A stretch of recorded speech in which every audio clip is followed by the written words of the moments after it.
Welcome to the When Wit Happens podcast. This is a podcast that helps you find ways to celebrate and live your best life, even when stuff happens. Now here's your host, Whitney West. Hey y'all, welcome back to the podcast. Today we are going to be talking about the debt of chronic illness. And if you've been listening to the podcast, last year, I believe, I discussed my tragic relationship with money, but I didn't really get into how chronic illness affects your debt and your money and all of that as well. And I know that a lot of people in the chronic illness community are having this issue. So I wanted to tell you a little story about that. So let's talk about the story of my debt as it relates to chronic illness and in general. So, like most of us who are the older millennials, not sure what the practices are now. I think it's a lot tighter, but I got that first credit card in college, probably as a freshman or a sophomore, when they give you the free t-shirt to sign up um, for the card. Got the card. I think I got another card that fortunately I still have to this day. One time going through the airport, similar situation with Delta and the American Express, but I believe this was in grad school. So that's another story. But yeah, they would give credit cards away just to let you mess up your life. But I did not. Something happened with that card during the time I was in college. Between my work study and my family, my grandma was helping me pay for it. Something happened. The payment got behind. So obviously that was affecting my credit. But as soon as I got to grad school, working more consistently as a graduate assistant, and I paid off my credit cards that had any kind of delinquencies, everything. So from there, I was building positive credit history, and my credit became really good. I started working on it consistently, making sure that everything was paid. There was no negative things on there, so on and so forth. And it got to the point where it was decent. I was getting credit card offers, all kinds of stuff. And when I graduated, it was during the recession. So I spent a few months without a job, and credit cards were able to help me supplement to be able to keep up with the lifestyle that I had before until I was able to find a job. And then shortly after I found a job, I also went from living with a roommate to essentially living with another roommate, but in a more expensive place. And a whole lot of stuff happened where I ended up having to live in an apartment by myself, which was way more. So although I was making more money, it was okay, this money is going right out the window to rent in the DC, Maryland area. So I got to a point where I was okay, I'm looking at what I'm spending, including paying off these credit cards and the money that's coming in, and it's a little too close for my liking. My credit is great, so they keep raising my balances, offering me more credit cards and more money, and that can help you fall into the trap of not making enough money but having decent credit, so you have almost more credit than you do paycheck. So I decided that I needed to start paying off my debt and do essentially a debt snowball. And I started to do that, and I paid off a couple of credit cards. And I moved into a cheaper apartment in Laurel, Maryland, so that I could save some of that money to put it towards my debt. I was feeling myself, and I was proud of myself because it was a big deal to be paying off this debt when I wasn't making enough to really be living in the DMV. Because if you have not lived in the DC, Maryland, Virginia area, it is expensive. But then I got sick and I ended up in the hospital. the first time for just maybe like 2 to 3 weeks. At this point, I am not even sure anymore. But after I got out, so obviously those were 2 weeks where I did not work. And after I got out, I was so weak that I could barely even walk. I got nauseous just walking down steps to get to my apartment. So, because I had been in the ICU for so long, my body was not ready to return anywhere, let alone work. And so I was out for another 2 or 3 weeks as I tried to recuperate and to feel better. And even when I went back, I was only going back for like half days. So I had a little bit of leave at that point, but I did not have enough to cover me fully for that month and some of time. So we did not have short term disability at that job. So I was just kind of like, left out.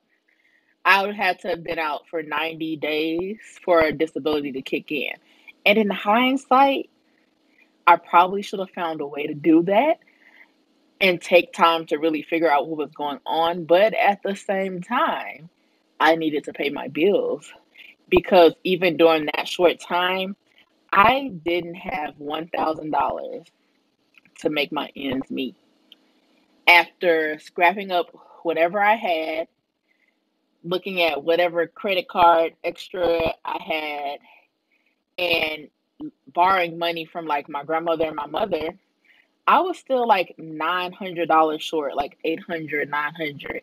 And I don't even know if this took into account things like groceries or paying for parking or follow up appointments and things like that. It was just to make ends meet. Fortunately, my supervisors at work were sending me groceries because they're good people. But what if I did not figure out a way to get that $1,000?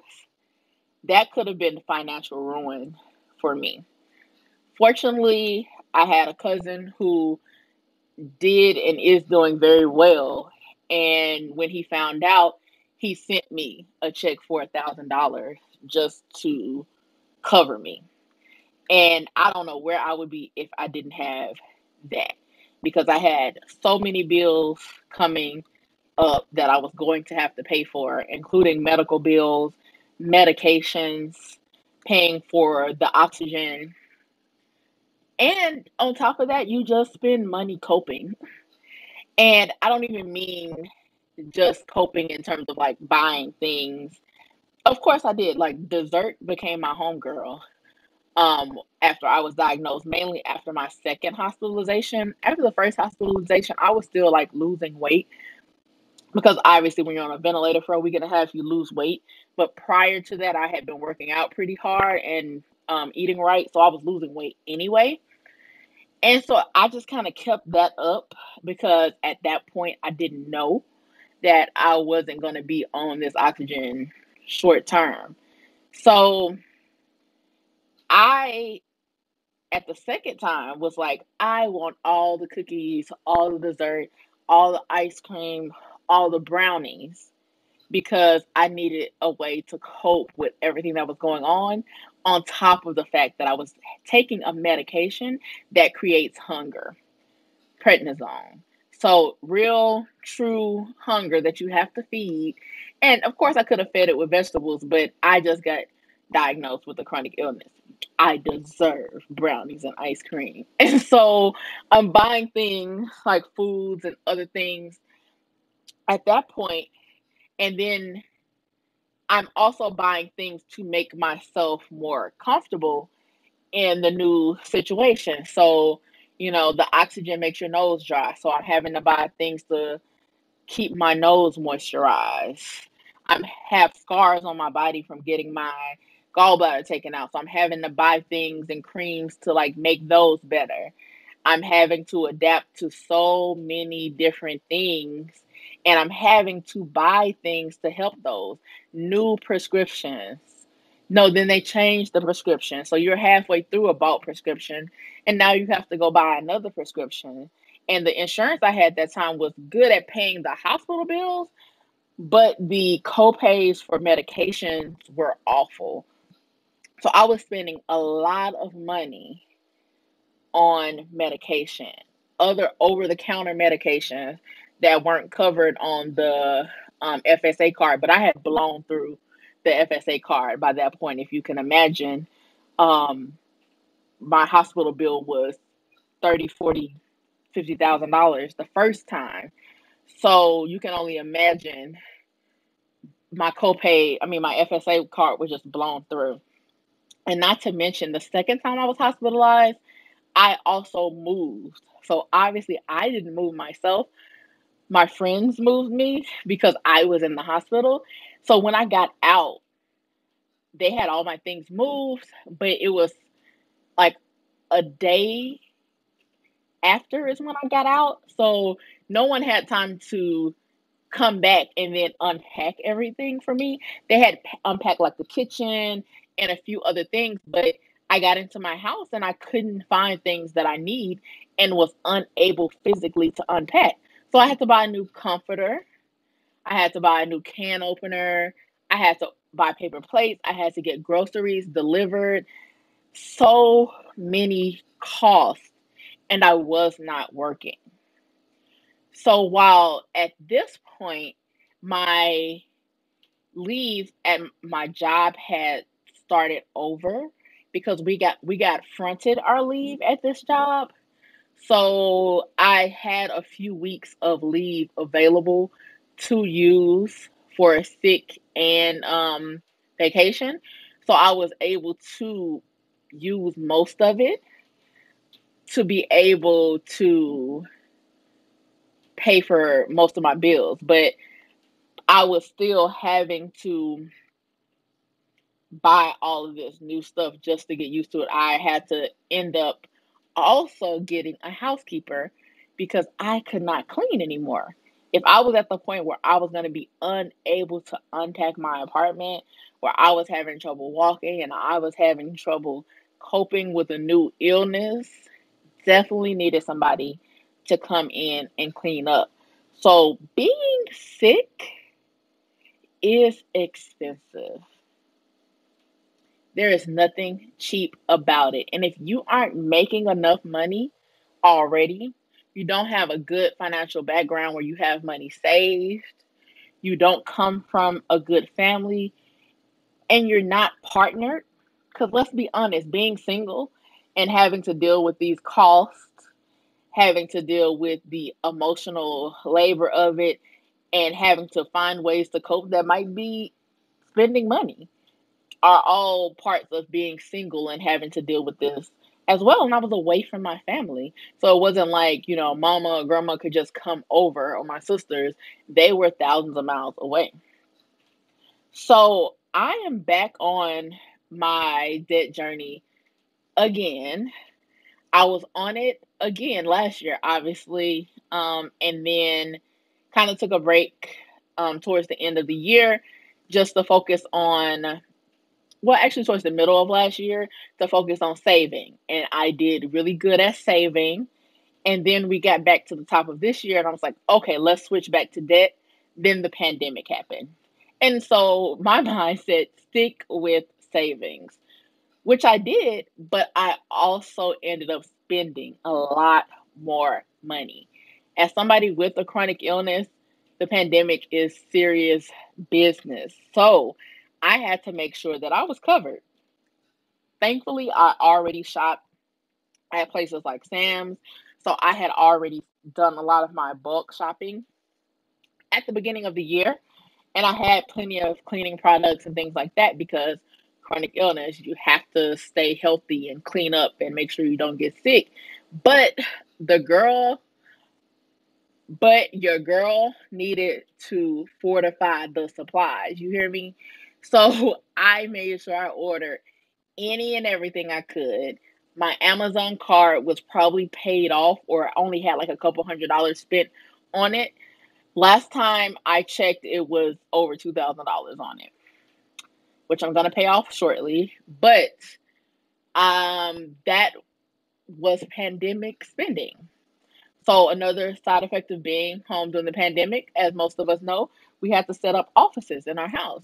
I wasn't going to the store, so had to order everything. A lot of us had to order everything, but some of us also had the luxury of being able to possibly shop around and go out into stores.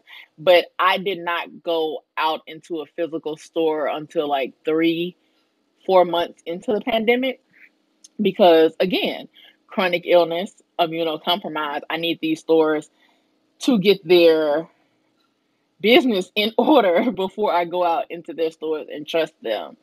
So yeah, I'm back on it. I've paid off 2 cards in the last month or so.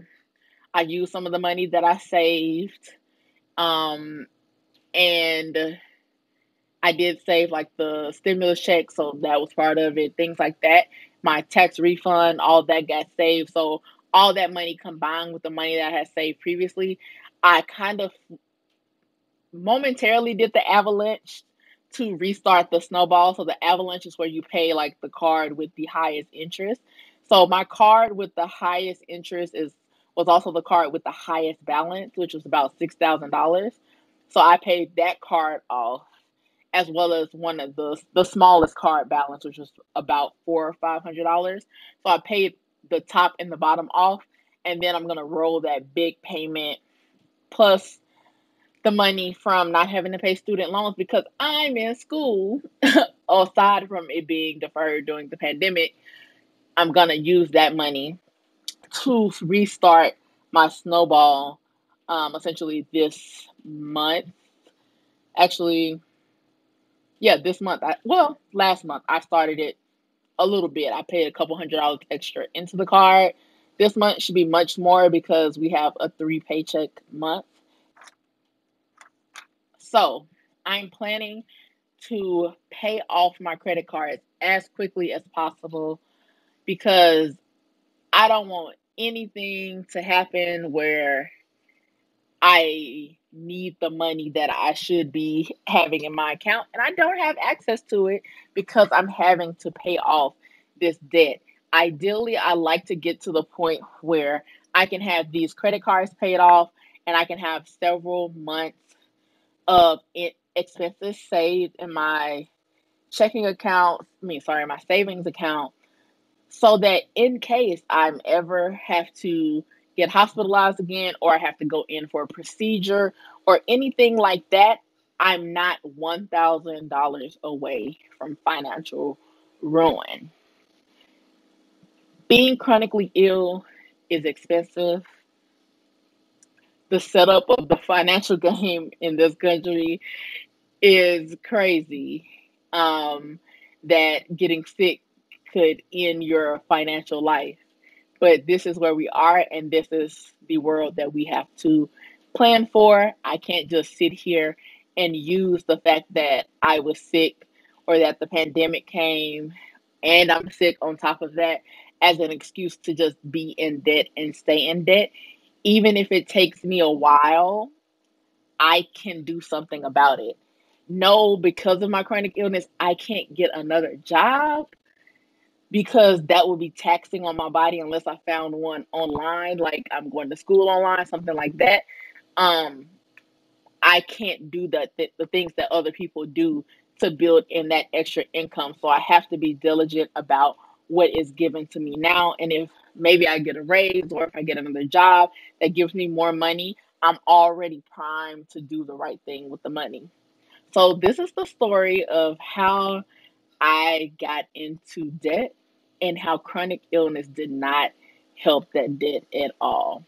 So if you have any questions, I'm going to post this on social media on my Instagram, Facebook, and YouTube. So make sure you leave questions there. I'll be checking them out, and I'll talk to you next time. Bye. Thank you for listening to When Wit Happens. You can find Whitney living her best life at thewhitneywest.com and at The Whitney West on social media. Subscribe and follow for updates. Until next time, keep living your best life.